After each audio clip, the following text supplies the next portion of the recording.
Halo semua, di video kali ini kita akan membahas anime One Piece episode terbaru.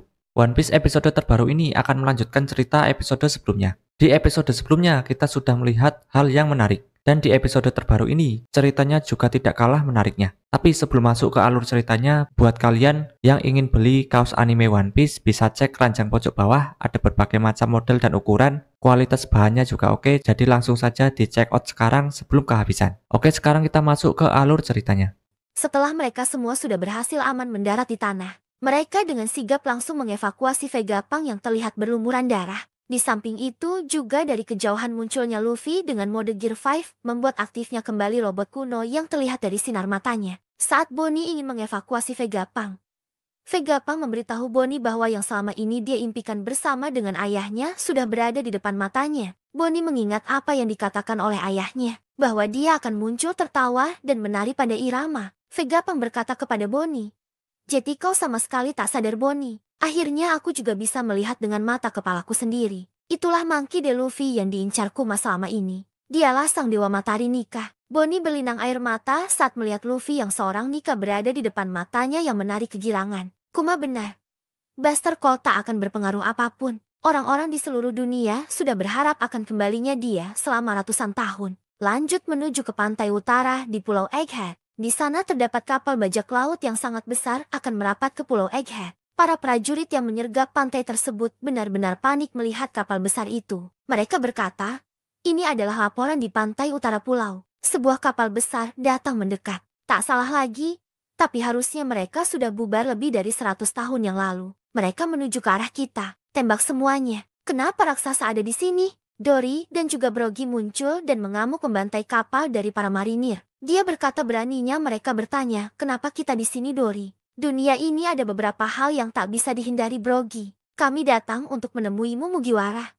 Sang dewa matahari. Harapan akhirnya muncul. Para raksasa telah datang. Para raksasa akhirnya datang ke Pulau Egghead. Mereka melakukan penghancuran besar-besaran di kapal milik pemerintahan dunia. Para raksasa menimbulkan masalah yang sangat besar. Di rombongan bajak laut raksasa ini ternyata terdapat Heimo dan juga Kashi. Para raksasa ini kemudian diperintahkan oleh kaptennya yakni Dory dan juga Brogy. Mereka berkata Oimu dan juga Kashi ajak yang lain dan memutarlah. Tenggelamkan semua kapal yang kalian lihat dan hati-hati dengan meriam tersebut. Mendengar perintah tersebut, pasukan raksasa menghancurkan beberapa kapal dengan benar-benar brutal. Pasukan marinir yang melihat semua itu benar-benar tampak panik. Mereka pun melaporkan apa yang mereka lihat. Di sana para bajak laut Giant Warrior telah muncul. Di manakah mereka sebenarnya selama ini? Banyak sekali anggota lama mereka yang juga terlihat. Apa sebenarnya yang mereka inginkan? Kami memastikan adanya Dory dan juga Brogy di kapal mereka. Para bajak laut Giant telah mendarat hancurkan mereka berkeping-keping. Pertarungan ini tidak bisa terelakkan lagi. Beberapa kapal dari marinir benar-benar hancur dengan senjata dari para raksasa. Di sisi lain dari kejauhan, Usopp, Nami dan juga Chopper melihat ada sesuatu keributan di area dekat pantai. Usopp pun mencoba untuk meneropong ke daerah tersebut dan dia benar-benar syok melihat para raksasa datang ke pulau tersebut. Usopp melihat mereka menghancurkan kapal marinir. Usopp pun di sana berkata dan menangis. Para masterku sudah datang. Tapi sedang apa mereka di sini? Itu Master Dory dan juga Brogy. Aku kira kita tidak akan melihatnya lagi di Elbaf. Nami kemudian berkata bahwa aku juga bisa melihat Heimo di juga Kashi. Aku yakin mereka lewat Little Garden untuk menjemput ketua mereka. Kemudian diceritakan tentang perjalanan dari bajak laut raksasa ini. Dahulu dunia ini diteror oleh grup besar yang dipimpin oleh dua kapten yaitu Dory dan juga Brogy. Kru dari mereka bubar setelah terjadi perselisihan. Luffy dan teman-temannya membantu mereka saat berduel berabad-abad mereka berakhir. Tak lama saat menyerang pulau lain mereka pun bertemu dan berteman dengan Oimu dan juga Kashi. Sepasang raksasa yang pergi untuk memeriksa kapten mereka. Di sana ada pula Addison yang menjelaskan bahwa para raksasa ini berhasil untuk mendorong mundur para marinir. Addison bilang bahwa dia tidak percaya bahwa bajak laut topi jerami dan juga para raksasa ini saling kenal satu sama lain. Dijelaskan juga di sini bahwa datangnya para raksasa ini, mereka tahu dan mendengar kabar di koran. Karena pihak angkatan laut merekrut banyak orang untuk operasi ini. Jadi tentu saja berita ini pasti akan masuk ke koran. Usopp kemudian menjelaskan bahwa mereka kesini bukan untuk berperang. Mereka datang ke sini untuk menolong kita. Jadi kita harus segera menyelesaikan persiapan kita. Setelah itu, kelompok dari Nami pun mendapat telepon dari Brooke dan juga Lilith yang menjelaskan bahwa mereka berdua dengan Thousand Sunny akan segera ke lokasi mereka. Di sini, Brooke selalu enjoy dan juga rileks menikmati keadaan genting. Bahkan dia sambil minum teh. Lilith mengatakan bahwa kepala tengkorak ini memang sepertinya benar-benar kosong. Di sisi lain, Jinbe saat ini berupaya untuk menuju ke lokasi dari Roronoa Zoro berada. Dia menjemput Zoro karena waktu pelarian sudah semakin menipis. Di lokasi pertempuran antara Zoro pun masih berlangsung bertarung sengit melawan Lucci. Zoro bilang, "Kau kuat juga, tapi aku sedang buru-buru. Waktunya kita menyelesaikan ini." Lucci menjawabnya, "Hanya yang menang yang bisa berbicara begitu Roronoa. Krumu menunggumu bukan? Kalau begini kau hanyalah jeti beban. Kru bodohmu itu tak akan bisa selamat jika mereka tak rela mengorbankan tangan demi tubuhnya. Jeti menyerah sekarang akan lebih membantu mereka. Menunggu untuk songgok mayat itu juga percuma." Zoro pun menjawabnya, "Kau bicara seperti kau yang mengendalikan pertarungan ini." Beralih ke pantai timur di Egghead. Para pasifista yang diperintahkan oleh Bonnie terus mengamuk menghancurkan beberapa kapal perang dari marinir. Dilaporkan bahwa sekitar 30 dari kapal kecil dan sedang sudah tenggelam. Yang lebih mengerikannya lagi, pasifista tak henti-hentinya untuk menyerang menggunakan lasernya. Kemudian ada sosok wakil admiral dengan dagu yang banyak, yang bernama Red King. Dia memerintahkan para pasukan untuk menarik mundur kapal yang kecil dan memajukan formasi kapal perang. Para marinir tentu tidak tinggal diam. Mereka juga menembakkan Marion mereka ke arah pasifista, dan beberapa pasifista juga tumbang. Red King bilang bahwa pemandangan yang menyedihkan. Tak kusangka kita para marinir harus menembak ke senjata kita sendiri. Beralih ke posisi dari Luffy dan juga Bonnie berada. Sosok dari Nika sudah dilihat oleh Bonnie yang dimana Nika sedang menari di udara. Di sana kemudian ada percakapan menarik antara Bonnie dan juga Luffy. Luffy bertanya, "Kenapa kau menangis?" Bonnie bilang, "Mana mungkin aku tak menangis, dasar bodoh. Aku sudah lama sekali mencarimu." Luffy menjawabnya dengan santai, "Tapi bukankah dari tadi aku di sini?" Bonnie pun mengatakan, "Tapi aku tak tahu kalau kau itu adalah Nika." Luffy bingung. "Apa itu Nika? Dan pukulan lembek macam apa yang kau pakai tadi?" Bonnie bilang, "Aku tadinya mau pakai pukulan besar lantur sepertimu. Kalau memang lembek, kenapa kau tak tunjukkan bagaimana yang seharusnya? Pukul si tua bangka itu demi Vegapunk agar kita bisa pergi segera dari sini." Saturn bilang, "Kecoa macam apa kalian? Tak berhak hidup di dunia." Luffy akan mempraktikkan cara memukul yang benar dari Bonnie. Namun pada saat dia mempersiapkan pukulannya, Saturn menyerangnya dengan menggunakan kekuatan matanya. Efek serangan yang dihasilkan tentu membuat kepala Luffy sedikit terpental dan sedikit mengeluarkan cairan merah. Luffy kemudian berteriak, "Kau akan membayar karena telah menyakiti teman-temanku." Luffy akhirnya mengeluarkan teknik terbarunya, Gomu Gomu no Don Gatling. Pukulan Luffy bertubi-tubi menghajar wajah dari saat Saturn yang mengeluarkan banyak sekali darah. Itu langsung dilihat oleh Bonnie, Kuma dan juga Vegapunk. Efek serangan tersebut mementalkan Saturn keruntuhan bangunan. Setelah itu, Franky pun memerintahkan Bonnie untuk segera pergi dengan menggunakan sepatu roket di bawah kakinya, yang fungsinya harusnya masih bisa bekerja jika kita masih di dalam pulau. Bonnie kemudian mengajak Vegapunk pergi, namun di sana sang profesor itu menolak. Vegapunk bilang, "Pergilah tanpaku Bonnie. Sudah lama aku menjadi dokter. Aku tahu kapan waktuku." Dan pada saat perbincangan masih berlanjut, tiba-tiba saja di dekat dari mereka Kizaru bersiap menghunuskan cahayanya ke arah dari Bonnie dan juga Vegapunk. Kizaru bilang, "Bagaimanapun hidupmu berakhir dan inilah caranya." Namun Sanji berhasil menahan serangan laser cahaya milik Kizaru menggunakan teknik kaki. Kakinya seperti barrier yang menghancurkan laser tersebut.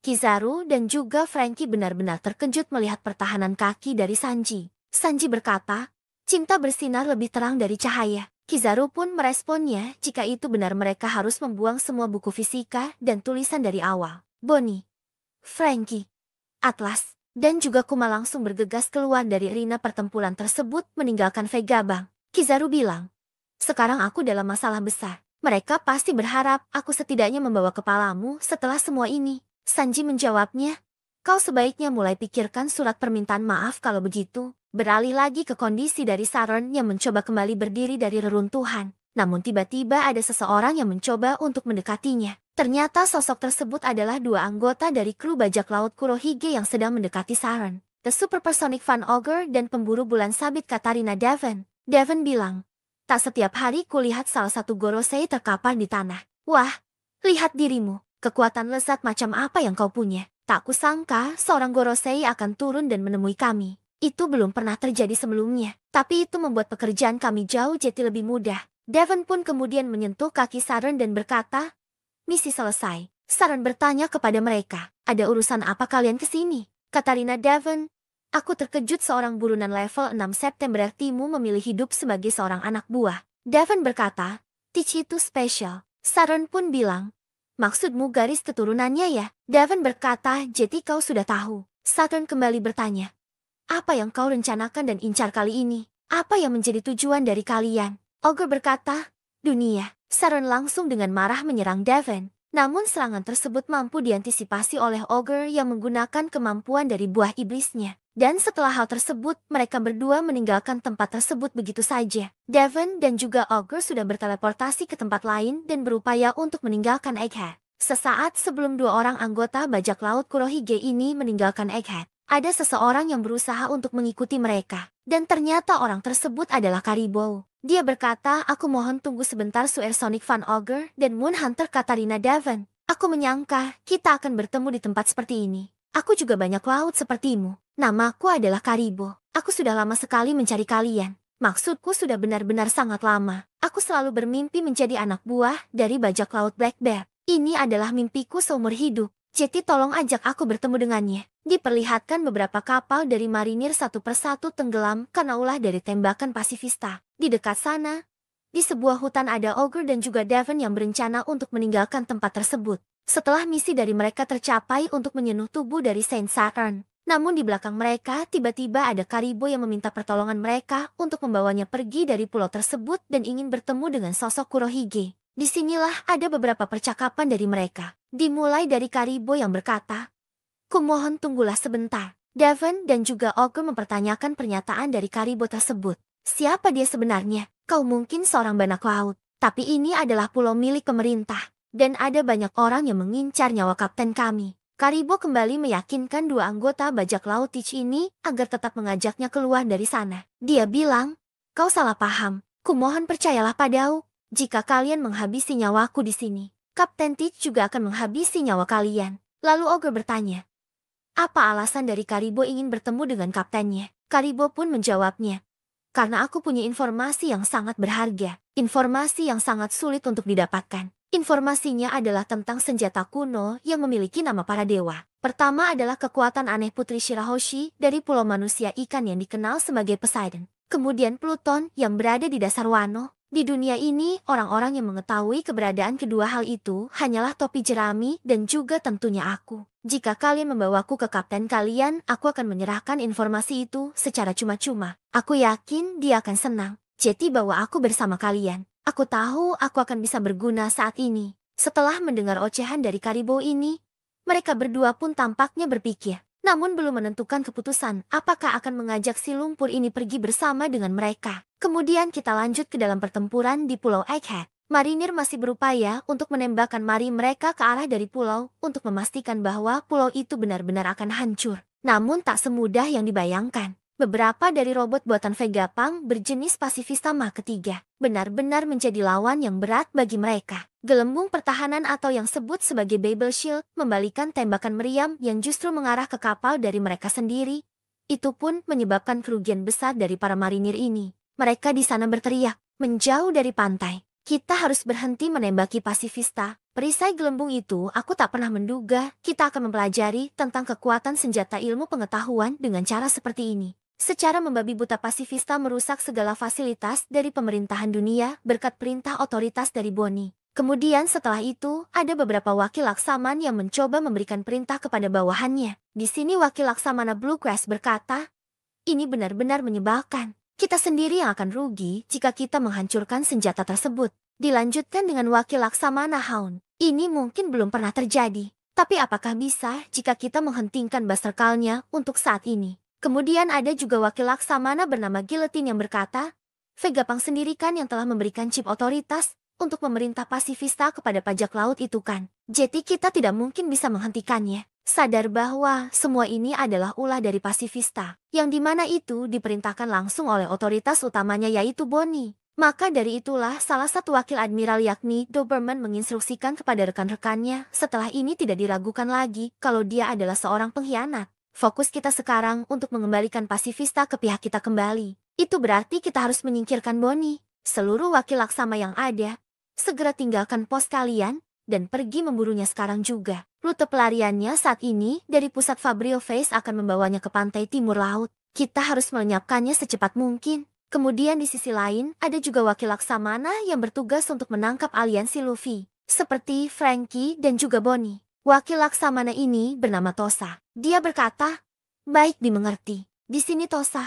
Aku berada tepat di belakang mereka. Jadi aku akan menghentikan mereka sekarang juga. Jari-jari ini akan menyeret mereka ke neraka. Dan jari-jariku ini bahkan bisa merobek baja sekalipun." Kemampuan dari wakil laksamana ini cukup unik. Dia ternyata mempunyai salah satu kemampuan dengan menjadikan jarinya sebagai senjata mematikan yang diselimuti oleh haki. Kemampuannya ini dia sebut sebagai teknik Tosha Crunch. Pada saat sedikit lagi, kemampuan ini menyentuh tubuh Bonnie dan juga Frankie. Tiba-tiba saja ada bala bantuan yang mendekati mereka dengan sebuah kapak yang secara brutal menghantam tubuh dari wakil Admiral Tosa. Frankie dan juga Bonnie terkejut. Mereka berkata, "Ada raksasa di pulau ini. Apa mereka musuh juga?" Dory dan juga Brogy menghampiri mereka. "Kami memeriksa poster buronan untuk memastikan kami mengenali anggota-anggota baru dari mereka. Tapi tidak ada satupun dari kalian yang terlihat familiar. Jadi apa kalian seorang peneliti? Kami datang ke sini untuk menemui topi jerami." Frankie bertanya kepada mereka,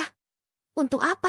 Luffy adalah kaptenku. Apa kalian punya dendam kepadanya?" Dory dan Brogy bilang, "Bukan itu. Kami berhutang budi padanya. Kami adalah prajurit dari Elbaf. Jika kalian adalah temannya, kami akan melakukan yang terbaik untuk menjaga kalian." Bonnie kemudian mengatakan bahwa Luffy, Sanji, dan Vegapunk masih di sana. "Jadi bisakah kalian menyelamatkan mereka juga?" Mendengar informasi tersebut, kemudian para raksasa ini pun bergegas akan menuju ke lokasi dari Luffy berada sekarang. Mereka bilang, "Nama-nama itu akan membawa kenangan untukku." Jetty tentu saja gadis kecil. Vegapunk.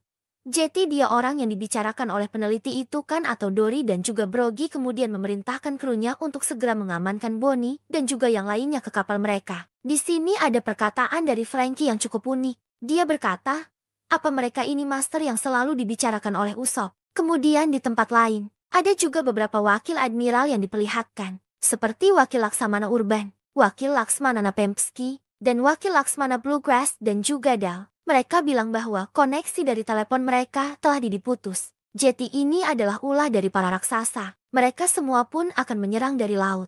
Bluegrass bertanya kepada Dal, apakah Dal ini pernah menghadapi mereka sebelumnya? Dal pun bilang bahwa komandannya dulu sekitar 20 tahun yang lalu adalah seorang raksasa. Bluegrass kemudian menjelaskan bahwa memang benar, Saul adalah orang yang sangat kuat. Di sisi lain memperlihatkan Bonnie dan yang lainnya berhasil dievakuasi oleh para raksasa.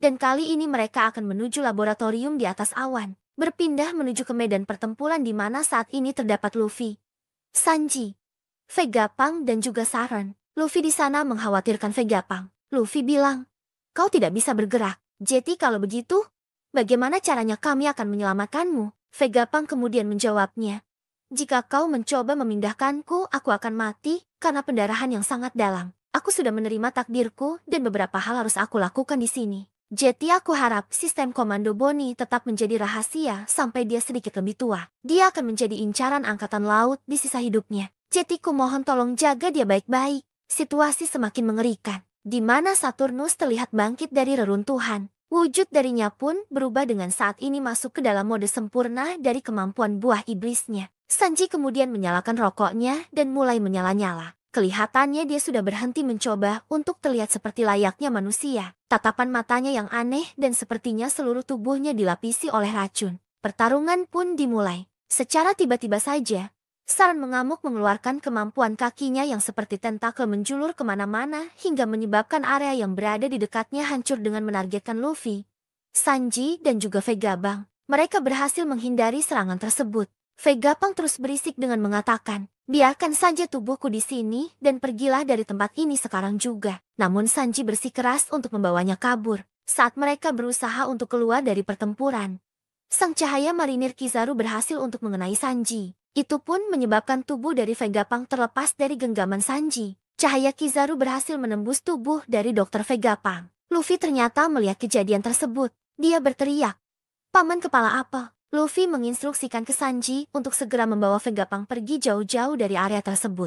Sesaat Sanji kembali ingin kabur, Kizaru tidak akan membiarkan itu terjadi. Namun Sang Dewa Matahari benar-benar marah atas apa yang sudah terjadi. Sun God Nika kali ini benar-benar dalam mode serius dengan tatapan yang menyeramkan. Nika meremas tubuh dari Admiral Kizaru dengan menggunakan tangan kanannya. Sedangkan tangan kiri dari Sang Dewa mencengkram wajah dari salah satu anggota Gorosei. Kizaru mengeluarkan banyak sekali darah.